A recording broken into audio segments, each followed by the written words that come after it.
Donc, bonjour à tous ou rebonjour à tous. Merci d'être ici pour ce webinaire consacré au design émotionnel et à comment créer de l'engagement vis-à-vis de vos utilisateurs par le biais des émotions humaines.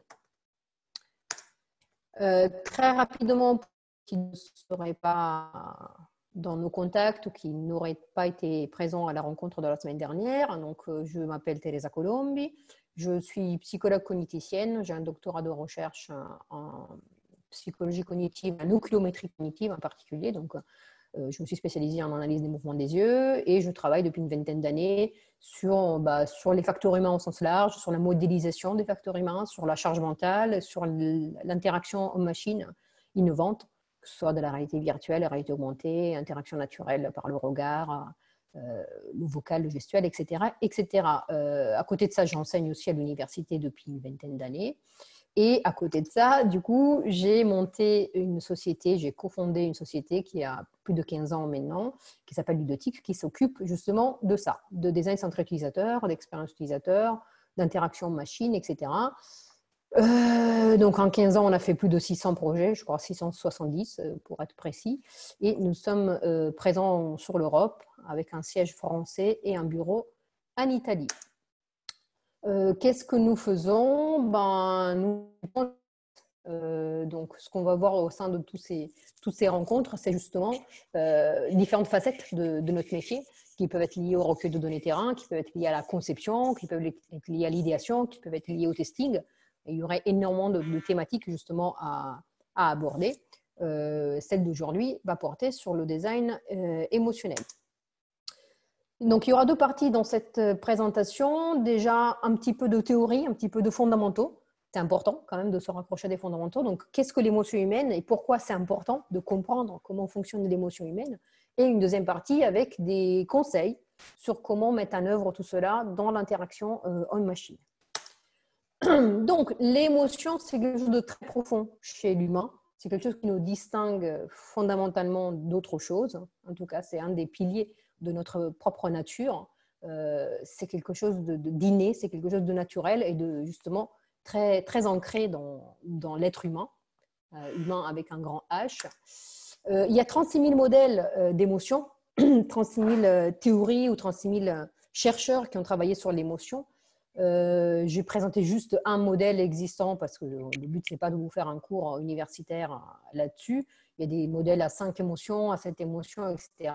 Ce modèle, pas mal d'émotions. Il me paraît intéressant, non seulement parce qu'il y a plusieurs émotions, il y a des émotions intermédiaires qui mélangent deux axes et la notion de degré d'émotion qui me paraît aussi intéressante à prendre en compte. Je reviendrai dessus sur la partie UX parce qu'une émotion peut être ressentie de façon très très forte ou de façon très très légère. Pourtant, c'est bien de la même émotion qu'on parle. Donc, je vous laisserai approfondir les différents modèles existants dans la littérature. Un mot aussi sur la partie neuropsychologique de l'émotion. Alors, les chercheurs vont vous dire que l'émotion réside, les circuits émotionnels résident dans le système limbique. Donc, c'est des structures profondes de notre cerveau. Donc, bon, ce modèle-là, en 3 parties, il peut être critiquable et il est critiqué par ailleurs. Peu importe, on va essayer de simplifier les choses. Donc, globalement, on a 3 couches de structures cérébrales, des structures profondes, ce qu'on appelle le cerveau reptilien. Ce n'est pas forcément un terme que j'affectionne beaucoup, mais c'est des structures profondes, c'est les fonctions vitales. Donc, c'est le tronc cérébral, cervelet, etc. C'est ce qui régule notre température, notre rythme cardiaque, etc. Les circuits liés à l'émotion, globalement, sans rentrer dans les détails, c'est des structures de type amygdale, thalamus, etc., qui sont au centre de notre cerveau, bien protégés au centre de notre cerveau. Donc, c'est des circuits qui sont décrits dans la littérature comme liés aux émotions et à la mémoire, ce qui a un lien forcément avec la possibilité de déclencher une émotion basée sur un souvenir. Et puis, on a les couches supérieures de notre cerveau, donc notre matière grise, notre cortex, qui est plus lié à du raisonnement, qui est plus lié justement à des fonctions supérieures du raisonnement, des fonctions associatives, de la créativité, etc. Et qui, dans ce modèle-là, justement, n'ont pas un lien très fort avec l'émotion. Or, moi, je pense que les 3 structures jouent un rôle dans l'émotion Et c'est justement l'interaction de ces trois structures qui a du sens. Parce qu'une émotion peut être déclenchée par quelque chose que l'on voit ou quelque chose que l'on entend. Là, on peut effectivement être sur des réactions physiologiques de base, mais une émotion peut être également le fruit d'un raisonnement. Je réfléchis à quelque chose, j'arrive à un résultat, et ce résultat m'émeut, me choque ou me fait plaisir. Donc là, clairement, l'implication du cortex est évidente. Donc en fait, c'est très compliqué de savoir où résident les émotions et comment notre cerveau les appréhende. C'est quelque chose qui nécessite vraiment de travailler en profondeur et ce n'est pas l'objectif d'aujourd'hui que d'aller dans ce niveau de détail. Toujours est-il que l'émotion est une réaction qui peut être intense, qui peut apparaître très vite et qui peut aussi disparaître très vite hein, en fonction du coup soit d'un raisonnement, justement, elle aurait une origine interne dans ce cas-là, soit en raison d'un stimuli environnemental. Donc, ces réactions peuvent être physiques, donc végétatives. Donc là, on est vraiment dans les réactions du tronc cérébral, donc la circulation sanguine, la respiration, etc., la microsudation, les fameuses sueurs froides, des fonctions motrices, donc de l'hypertension musculaire, typique du comportement de fuite, des troubles visuels. En cas d'émotion très forte, justement, on peut justement avoir une vue trouble. Des réactions, pareilles, assez incontrôlées, incontrôlables de notre visage, hein, le front ridé ou des micro-expressions du visage, notre posture, qui peut être une posture de fuite, une fois de plus, et puis un impact sur notre façon de nous exprimer. Par exemple, on peut avoir la voix qui tremble ou une voix très aiguë, incontrôlable, une fois de plus, liée à l'émotion ou à la peur. Là, on a l'impression que du coup, les émotions, on les subit un peu parce que la plupart de ce que je vous ai dit, c'est quelque chose de peu contrôlable en fait, de peu maîtrisable par nous-mêmes. Hein. On n'a pas la main sur notre rythme cardiaque, on n'a pas la main sur nos micro-expressions de visage. C'est très difficile à contrôler. Donc, on peut se demander à quoi elles servent, les émotions, à part nous perturber. En fait, l'émotion est très bénéfique. C'est quelque chose que Mère Nature a développé pour nous aider à mieux faire face à notre environnement, à nos situations de vie. Donc, même si parfois on a l'impression de les subir, c'est quelque chose qui est censé nous aider à mieux réagir à un danger, par exemple, ou à mieux mémoriser un contenu, parce que l'émotion aide la mémorisation. Et en tout cas, dans le propos qui nous intéresse aujourd'hui, qui est l'expérience utilisateur, l'émotion a un rôle vital à jouer, qui est créer un lien entre l'homme et la machine. Car la machine, par définition, est peu humaine, on va dire, est quelque chose de souvent un petit peu froid et distant, qui ne fonctionne pas vraiment comme nous et qui peut justement nous perturber un petit peu. Donc, si on veut améliorer la communication et l'interaction en machine, rajouter un petit peu d'émotion peut être bénéfique, ou en tout cas peut être un facteur d'amélioration. Donc, pourquoi susciter une émotion? Cela dépend aussi du contexte de votre produit ou de votre service. Si nous sommes dans un contexte B2B, donc dans un contexte industriel ou dans un contexte de produit métier, l'émotion peut servir à deux choses principalement. De plus, je vais aller vite, on ne pourra pas tout approfondir. Un, c'est l'acceptabilité. Un produit ou un service qui nous plaise, qu'on trouve agréable et qui suscite une émotion positive seront plus facilement adoptés par rapport à un produit qui nous rebute, qui nous dégoûte ou qui nous choque. La productivité aussi, si justement on se sent aligné avec la machine parce que nous partageons une certaine vision des choses et on se sent à l'aise avec elle parce qu'il y a une émotion positive qui se met en œuvre, on sera forcément plus capable d'interagir correctement et du coup plus productif. Dans le milieu des produits métiers, évidemment, la productivité est le nerf de la guerre. Dans le B2C, donc dans la grande consommation, dans les produits qui visent un consommateur final, on n'a pas forcément la problématique de la productivité. Par contre, on a la problématique du chiffre d'affaires qu'on va générer ou qu'on veut générer via notre produit.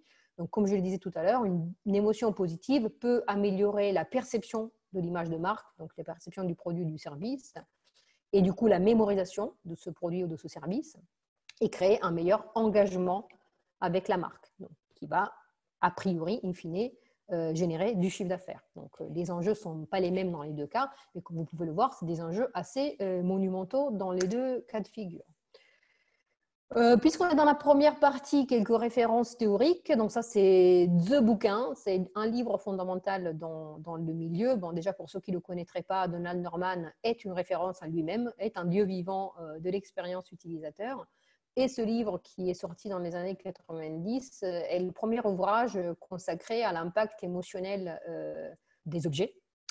Donc en gros, il y a plusieurs choses intéressantes que Norman dit dans ce livre, mais un des messages forts, c'est que l'émotion que l'on ressent en interagissant avec un objet est fondamentalement capable de modifier la perception objective des caractéristiques de cet objet. Donc rien n'est objectif au final. Tout va passer par un filtre émotionnel qui va soit améliorer la perception, va nous rendre plus clément vis-à-vis de cet objet, ça va arrondir les angles, soit au contraire, si l'émotion est négative, va nous rendre plus hargneux, plus critiques vis-à-vis d'un objet qui, objectivement, n'était peut-être pas si mauvais que ça. Donc, c'est quelque chose qui a un impact énorme en UX. On sait très bien que ce qui compte, c'est la performance, certes, mais aussi la perception de la performance qu'on a. Si on a l'impression qu'on a mal agi ou qu'on a mal interagi ou qu'on a perdu du temps, peu importe si dans la réalité des faits, on ne l'a pas perdu ce temps. C'est ce qui est retenu par l'utilisateur. Donc, il a une image de l'interaction qui n'est pas satisfaisante parce qu'il y a eu des émotions négatives qui se sont mises en œuvre. Ça, on pourra en parler pendant des heures. On a plein d'exemples d'interactions qui se sont mal passées, ne serait-ce qu'à cause de facteurs affectifs. Toujours pour rester sur de la théorie, vous connaissez a priori la pyramide de Maslow, c'est un grand classique de la psychologie, c'est une pyramide de besoins humains qui va de besoins de base, des besoins physiologiques comme boire, manger, dormir, à des besoins de toujours plus haut niveau, une fois que les besoins de base sont satisfaits, jusqu'à des besoins de très très haut niveau qui peuvent être le besoin de se sentir aimé, le besoin de s'accomplir personnellement ou professionnellement. Si on veut faire le parallèle avec l'interaction en machine, on a aussi des besoins liés justement à l'interaction qu'on a avec l'objet et l'émotion que cet objet nous permet de ressentir.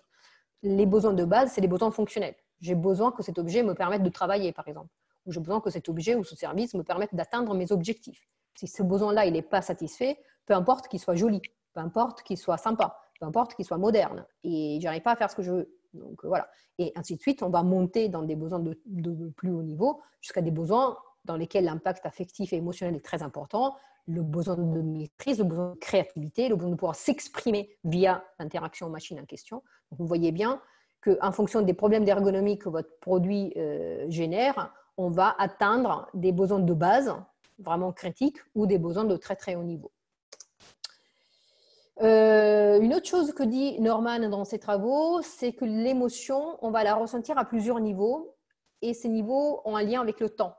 Donc, il y a un parcours dans l'interaction machine qui se déroule grosso modo en trois temps. On a une première réaction face à un produit et un service qui peut être une réaction viscérale. Donc, je regarde une interface et j'ai forcément une réaction, positive ou négative, qui va passer par le biais de mes sens, donc par le biais de ma vue, par exemple, les couleurs qui sont utilisées, les mots qui me sautent aux yeux, la mise en page.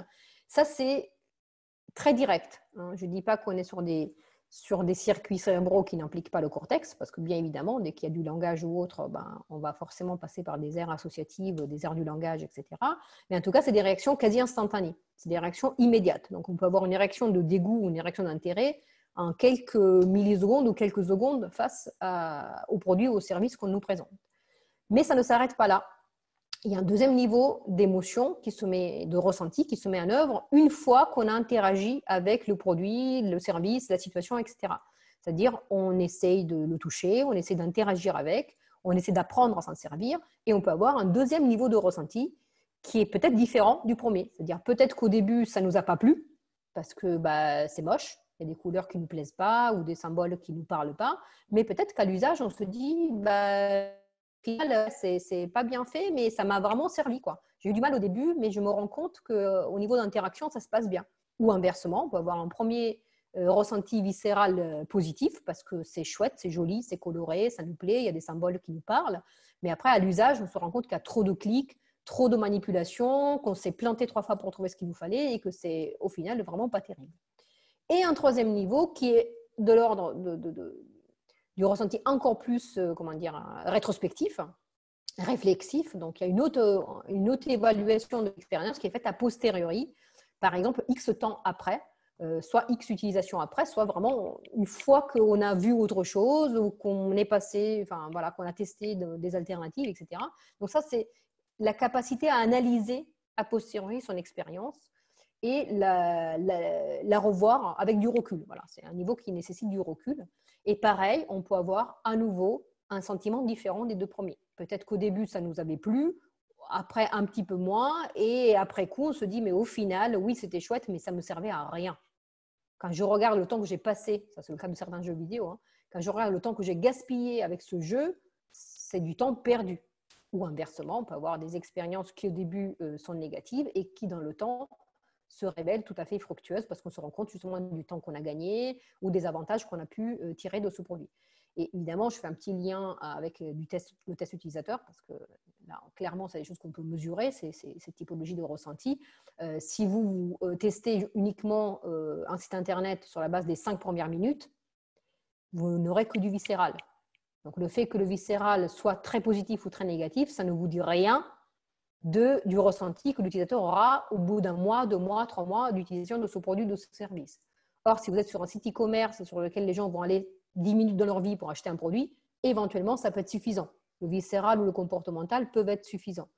Si vous êtes sur, par exemple, un service bancaire, tester un service bancaire sur une interaction de 10 minutes ne vous dira pas forcément ce que les personnes peuvent y penser à long terme. Donc là, on aura besoin de méthodologies de test, comme le journal de bord, pour ceux qui connaissent, thème qu'on pourra approfondir au cas où, qui permettent de justement voir ce qui se passe au bout de X utilisation du produit ou du service dans des conditions, si possible, réelles ou très proches du réel.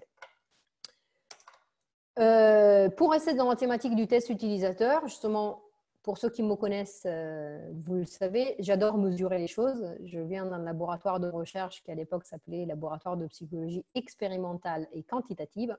Donc mon credo, c'est qu'on peut tout à fait mesurer des problématiques liées aux sciences humaines et sociales, comme on peut mesurer n'importe quoi du moment où on a la bonne méthodologie scientifique. Les émotions, du coup, peuvent se mesurer. Bien évidemment, elles ne se mesurent pas comme une température ou un rythme cardiaque, ce n'est pas aussi facile, mais c'est tout à fait faisable. On peut d'ailleurs mesurer 3 volets, 3 aspects, 3 facettes de l'émotion. Les aspects physiologiques, c'est la fameuse sudation, microsudation, dilatation pupillaire, on pourrait en parler, autre chose totalement inconsciente et qui nous donne beaucoup d'informations sur l'émotion ressentie par l'utilisateur.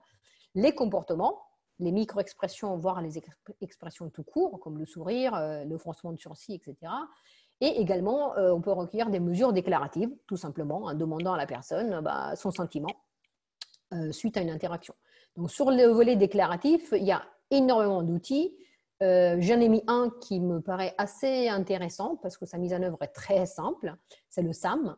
Donc, on demande, après l'interaction de l'utilisateur avec notre site, notre interface, notre logiciel métier ou que sais-je, de choisir 3 cartes. Donc, dans la première série de cartes, il va choisir la valence de l'émotion qu'il a ressentie. Donc, 1, c'est une émotion très négative et 9, c'est une émotion très positive.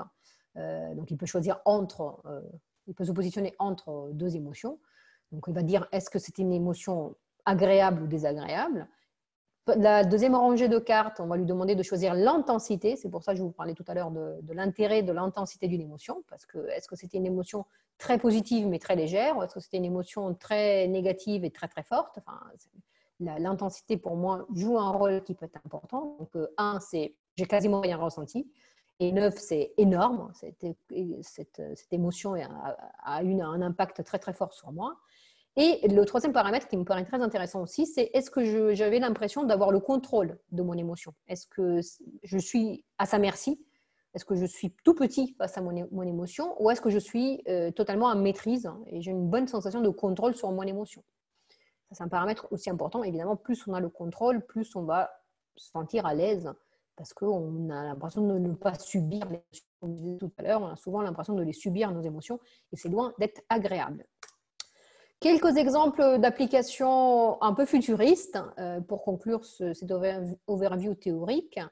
Alors, une des émotions les plus profondes et les plus ancrées dans les circuits de nos neurones, c'est l'odorat.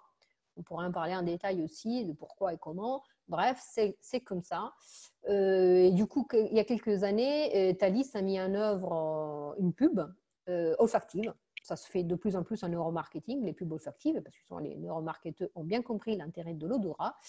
Donc, dans ce projet artistique, les participants découvraient des villes d'Europe grâce à l'odeur de lieux typiques de ces villes d'Europe.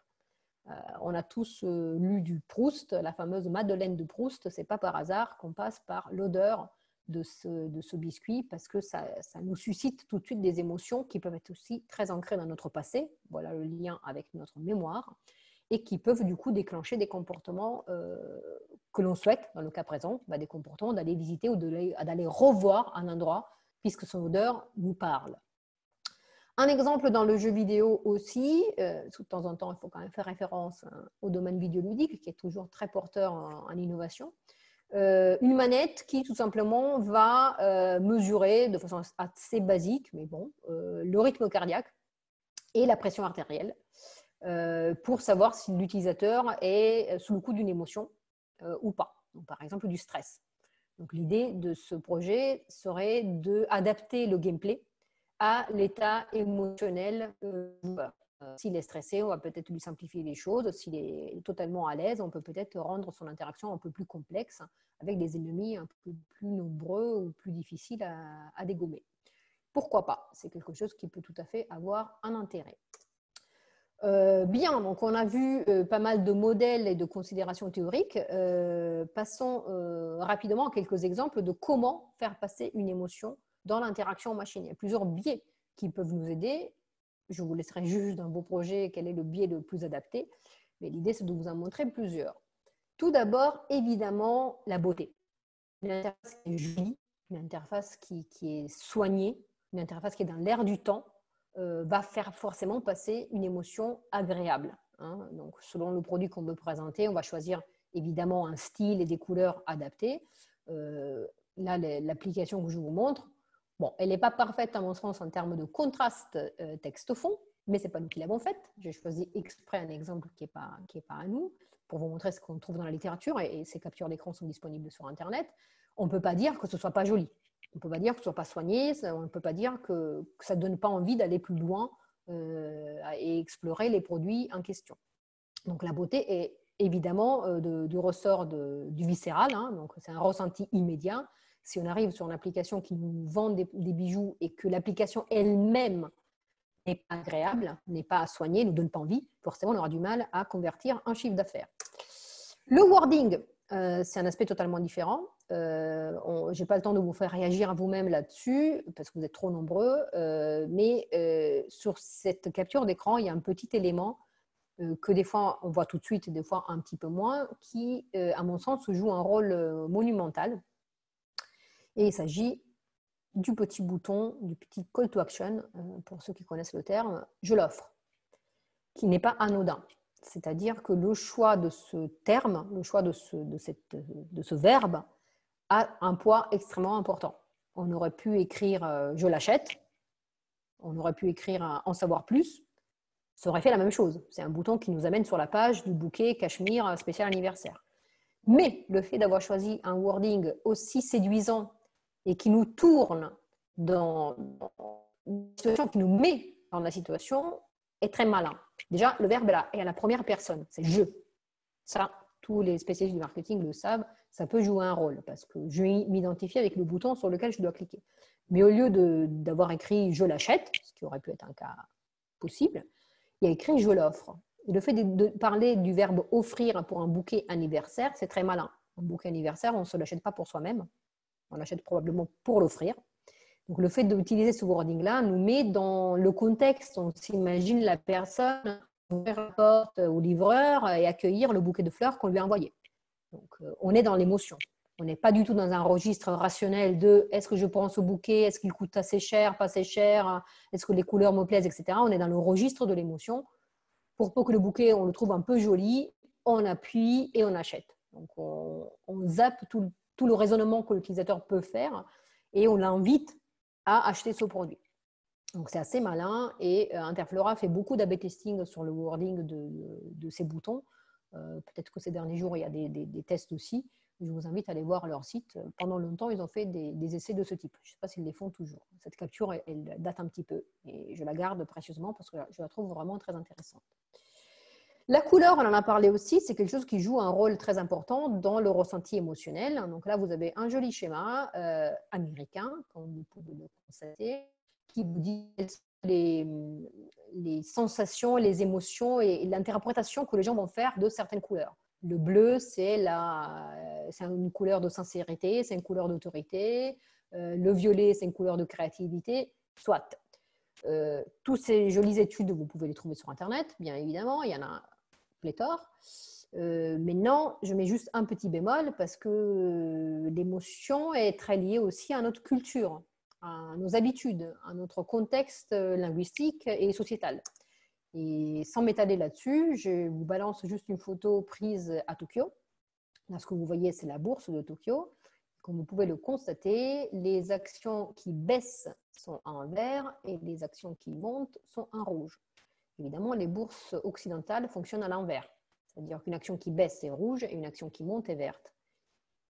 Chez eux, le vert est une couleur terne, une couleur maladive, alors que le rouge, c'est une couleur de force et d'énergie. Donc, une action qui monte ne peut pas être verte. Une action qui monte, forcément, une action qui baisse ne peut pas être rouge, elle doit obligatoirement être verte. Donc, c'est les mêmes couleurs qu'on utilise en Occident, mais utilisées totalement de façon opposée.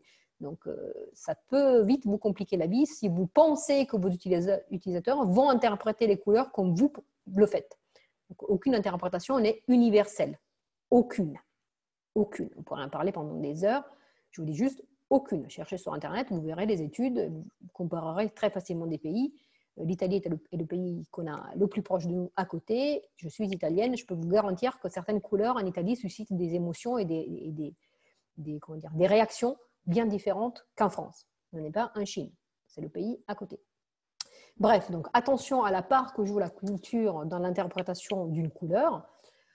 Autre exemple d'émotion qu'on peut exploiter, c'est l'image, un choix d'image qui suscite une émotion, si possible, la plus positive possible. Donc, autre exemple que je garde précieusement, qui commence à être un petit peu vieillot, mais qui est très utile.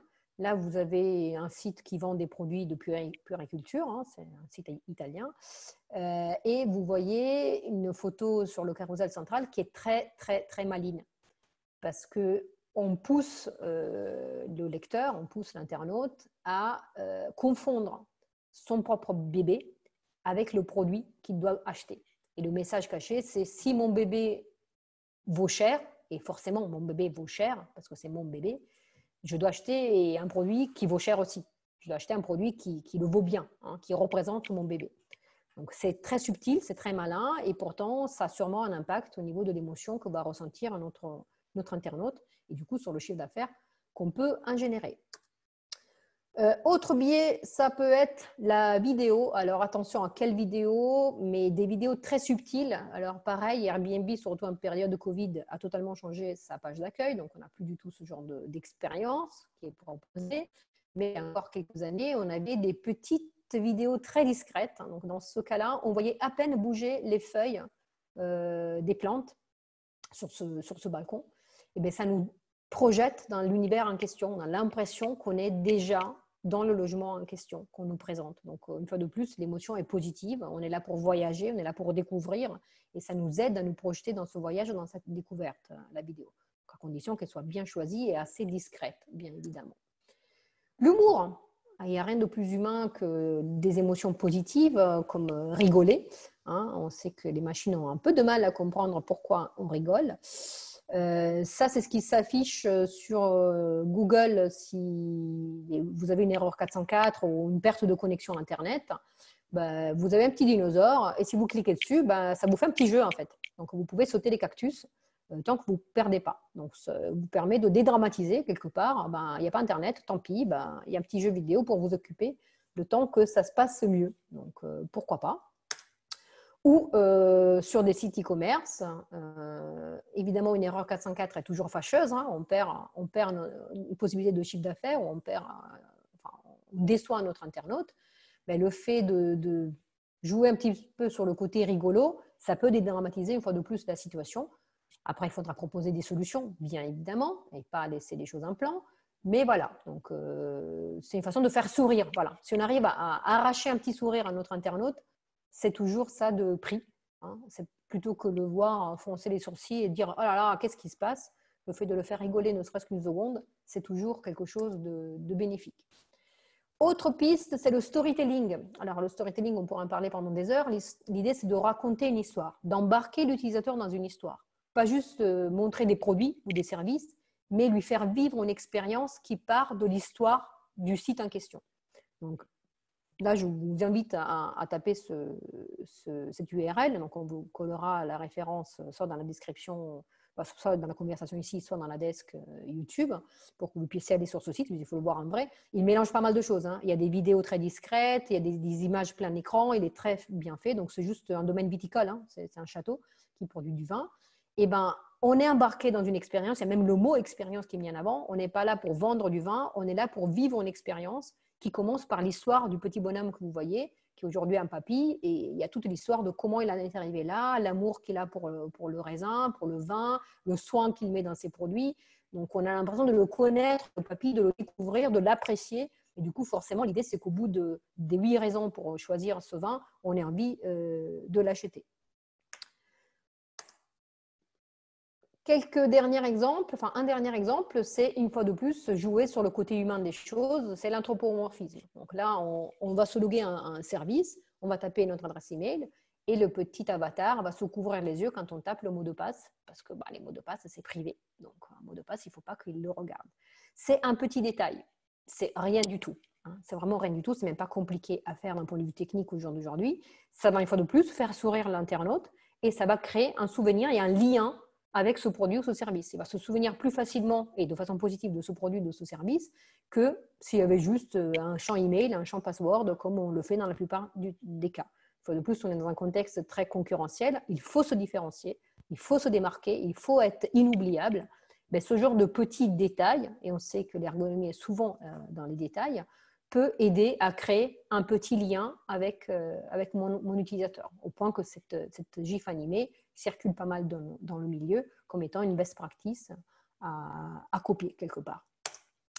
Et je vais conclure sur un dernier aspect. On a de plus en plus de robots ou de cobots, cobots, enfin des objets intelligents et interactifs autour de nous et d'interfaces conversationnelles qui peuvent avoir un aspect physique ou pas dans nos vies. Donc, vous voyez un petit robot sur la gauche et quelque chose que je ne sais pas trop comment qualifier, en tout cas un système intelligent qui s'appelle Sophia sur la droite.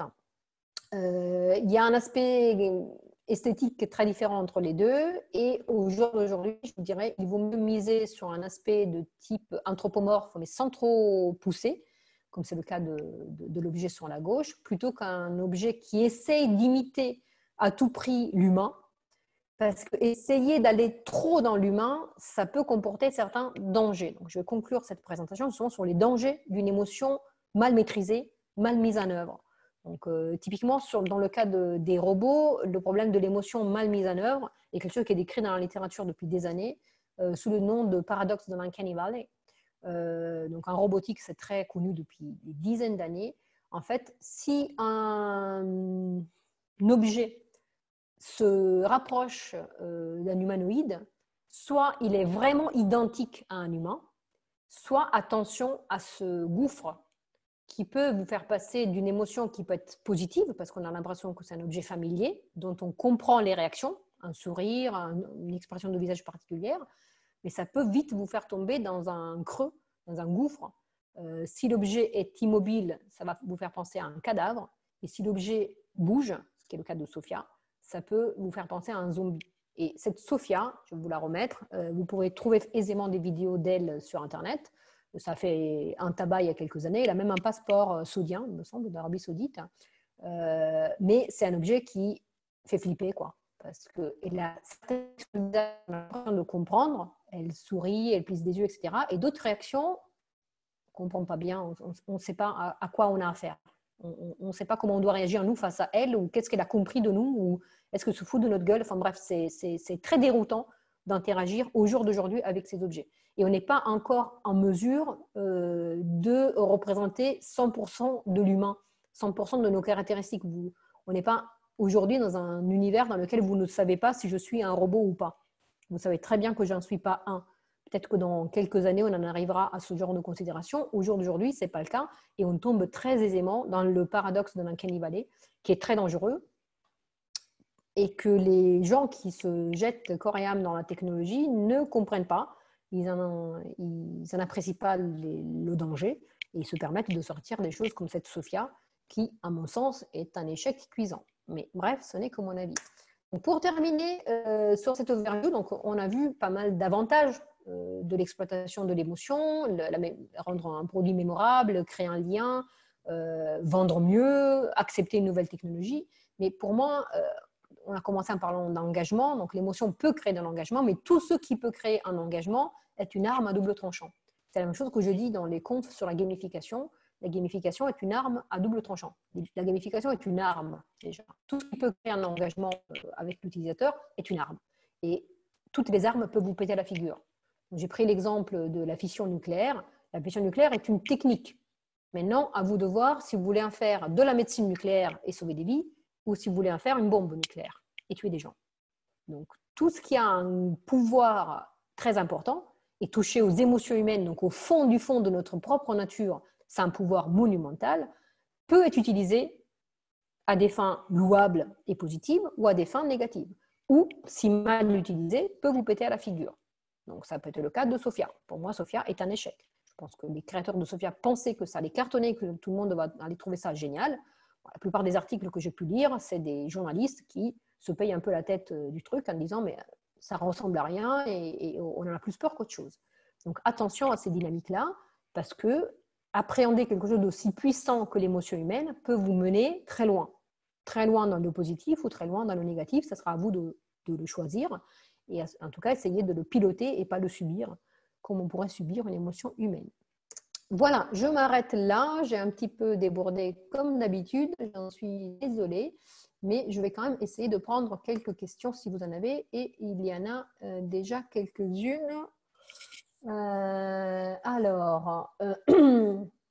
Donc, est-ce qu'on aura les slides? Ça, il y a la vidéo qui sera disponible sur YouTube. Donc, vous pourrez reprendre tous les contenus proposés.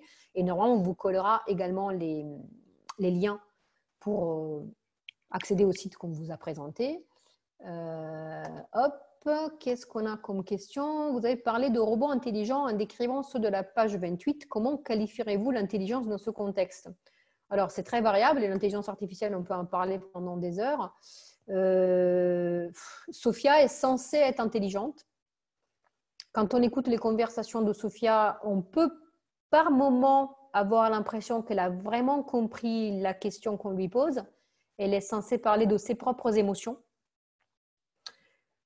Par moment, par contre, on ne comprend pas. Elle se met à parler d'autre chose.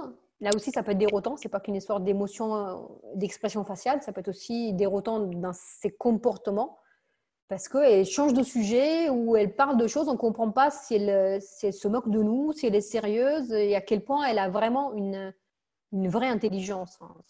On peut en parler pendant des heures de tous les chatbots, etc. La plupart des systèmes aujourd'hui déployés à grande échelle ne sont pas vraiment intelligents. Déjà, qu'est-ce que l'intelligence? On peut en parler pendant longtemps. On ne sait pas nous-mêmes comment définir l'intelligence humaine. Alors, l'intelligence d'une machine, c'est tout un sujet. Mais en tout cas, disons que si on définit l'intelligence comme une capacité à s'adapter dynamiquement à un changement de contexte, donc à se auto-configurer en fonction d'un stimuli ou d'un contexte variant qu'on ne connaissait pas avant, qui peut être une définition d'intelligence, la plupart des chatbots, etc., ne sont pas comme ça. Il s'agit d'arbres de décision. Donc, tant qu'on est dans le script qui est prévu au niveau dialogue, tout se passe bien. C'est-à-dire qu'ils ont prévu de vous poser une question et vous aviez 3-4 options de réponse. Tant que vous restez dans les 3-4 options de réponse, tout se passe bien. Ils peuvent vous poser une autre question, approfondir la question précédente. Vous avez l'impression que ça se passe bien. Maintenant, si vous sortez un petit peu des sentiers battus, ils sont vite paumés parce qu'ils n'ont aucune capacité à se reconfigurer, ni au sein d'une propre conversation, ni encore moins, malheureusement, en analysant rétrospectivement les différentes conversations qu'ils ont pu avoir avec des humains, ce qui serait un signe d'intelligence. Donc là, il faut du deep learning, il faut des choses qu'on commence à mettre en œuvre, mais qui ne sont pas massivement déployées. Il y a peu, à mon sens, de systèmes aujourd'hui déployés massivement qui sont réellement intelligents. Et on pourrait en parler aussi, une grosse partie de notre propre intelligence en tant qu'humain c'est comprendre le contexte d'interaction, comprendre les contraintes de notre vie de tous les jours. C'est des choses que les machines ont du mal de toute façon à faire parce qu'elles ne vivent pas, elles ne savent pas. Donc, bon, je peux vous faire un truc sur l'intelligence artificielle et l'interaction aux machines si vous le souhaitez. Alors, qu'est-ce qu'on a d'autre? Un truc sur la gamification, pourquoi pas? Pourquoi pas? Je pourrais proposer un webinaire sur la gamification. Il y a peut-être des choses où vous pouvez retrouver des talks ou des slides de présentation que j'ai pu faire sur le sujet. J'en ai fait beaucoup. Mais éventuellement, je peux le mettre dans la liste des choses à traiter. Autre question, concernant la partie émotion et les dangers, j'ai l'impression de voir cette application dans la vente pour inciter le client plus de la manipulation qu'autre chose. Y a-t-il des références pour appliquer le design des émotions d'une manière éthique? Alors, merci Nicolas pour la question. Oui, j'aimerais bien qu'on parle d'éthique en fait. J'aimerais bien qu'on fasse carrément une intervention sur l'éthique et le rôle qu'un designer UX a à jouer dans ce sens. J'aimerais bien qu'une de nos collègues, d'ailleurs, pour ne pas la citer, je ne pense pas qu'elle soit connectée, mais que Catherine Bellino vienne faire dans un webinaire l'intervention qu'elle a proposée au World Usability Day de 2019, qui était justement sur le rôle éthique en UX. C'était une excellente conf qui a tout à fait sa place ici aussi. L'UX devient quelque chose qui est comprise et qui est prise en compte de plus en plus. Il y a 10 ou 15 ans, on ramait. Là, aujourd'hui, tout le monde comprend l'intérêt et tout le monde dépense en UX. Du coup, on a un poids, on a une responsabilité qu'on n'avait pas il y a 15 ans, parce qu'il y a 15 ans, personne ne nous écoutait. Aujourd'hui, on nous écoute et du coup, il faudrait qu'il y ait une déontologie professionnelle en œuvre, une charte, comme il y a le serment d'Hippocrate, une charte qui nous lie et qui nous donne des guidelines sur ça je le fais, ça je ne le fais pas, ou quels sont les dangers, au moins sensibiliser notre client sur le fait que faire ceci ou cela peut comporter des dangers, comme je viens de le faire par rapport à l'émotion. Or, moi je le fais parce que j'ai bien envie de le faire, mais personne n'est obligé à dire cela et personne n'est obligé à faire que de la bonne UX. On connaît tous les dark patterns ou la dark UX.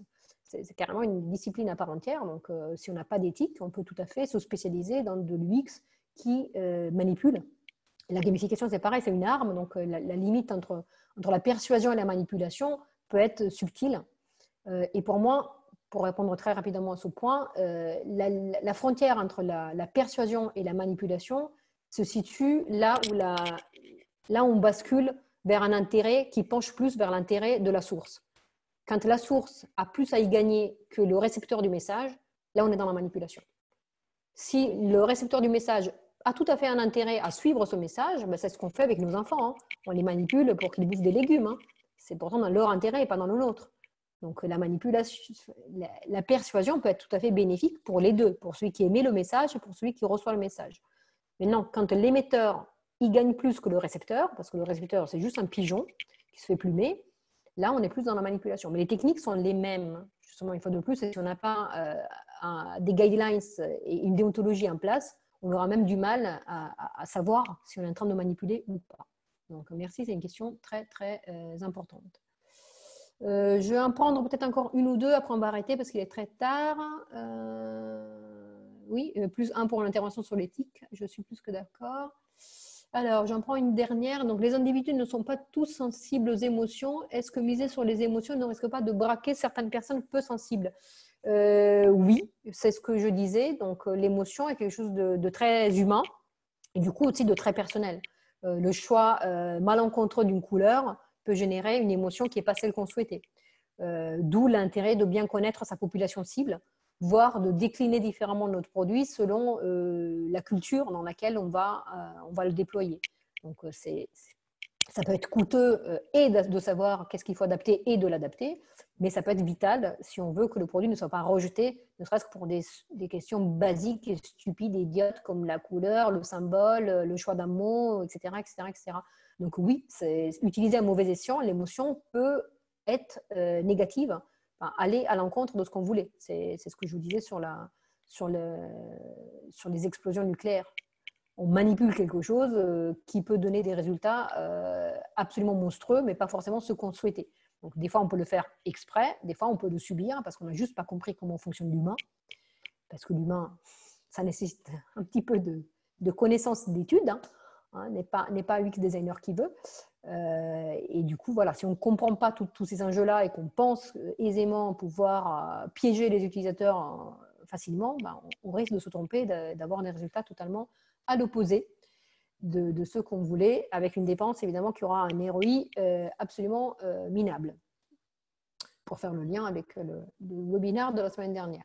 Voilà, je m'arrête là. Il y avait encore quelques petites questions. Je vous propose d'en reparler séparément. Il n'y a aucun problème, mais il est moins quart et je vais essayer de me tenir à mon timing initial. De toute façon, vous avez notre adresse mail pour pouvoir nous contacter. Merci de votre présence. Donc, cette vidéo sera disponible sur YouTube normalement à partir de demain.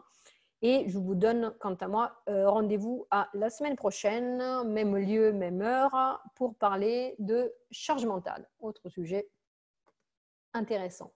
Merci de votre participation et je vous dis à très bientôt. Au revoir.